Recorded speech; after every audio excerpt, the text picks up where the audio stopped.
David Stein was born and raised Jewish. Although his parents observed certain holidays, they didn't believe in God. I love the history, I love the food, I love my family, but without having any concept of who God was, when I became 13 and was bar mitzvahed, that was it for me. I just never set foot in a synagogue again. David also remembers when he found pornography at the age of 11. Well, it got a grip on me at an early age. And I remember thinking it was cool, and I enjoyed it. And never thought that pornography was bad. And just kept looking at it for years. David carried his pornography addiction to college and added more vices along the way. I was just enjoying partying more than anything else, and wasn't going to class. A couple hits off of a pipe or a joint, that was enough for me. That was enough to take me to a place where I lost all my motivation. Later on in life, used it as an escape. After college, David got a lucky break and landed a job in sports radio. Eventually, he married. Despite his career success and new wife, David maintained his nightlife.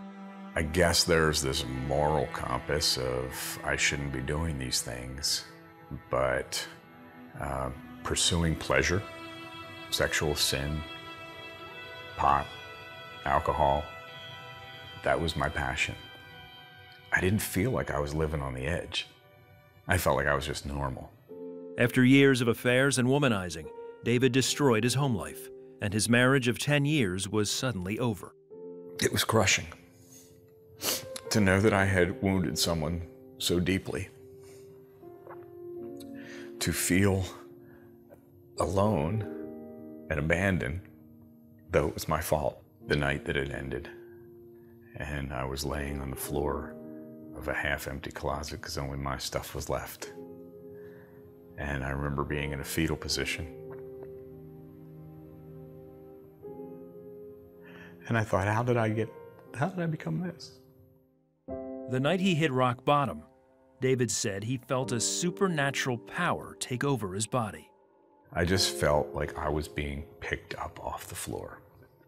As I'm being picked up off the floor, and I didn't realize it was happening, but my desire to drink and smoke was gone. Completely gone. After his experience, David dove into support groups and self-help efforts, but it never seemed to be enough. At the age of 45, he started to think about God. So for the first time in, how many years is that? 32 years? I walked into a synagogue and it felt awfully empty. And I didn't want it to. I wanted to have this great encounter with the Almighty and have him embrace me at the front door and say, welcome back, good to have you.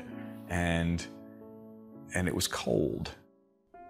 David told a counselor about his experience at synagogue. And she took off her therapy hat and she put on her Christian hat. And she told me who Jesus is. And she told me what Jesus did for me, and that he died for me, and that his blood can wash away my sins, everything that I had done.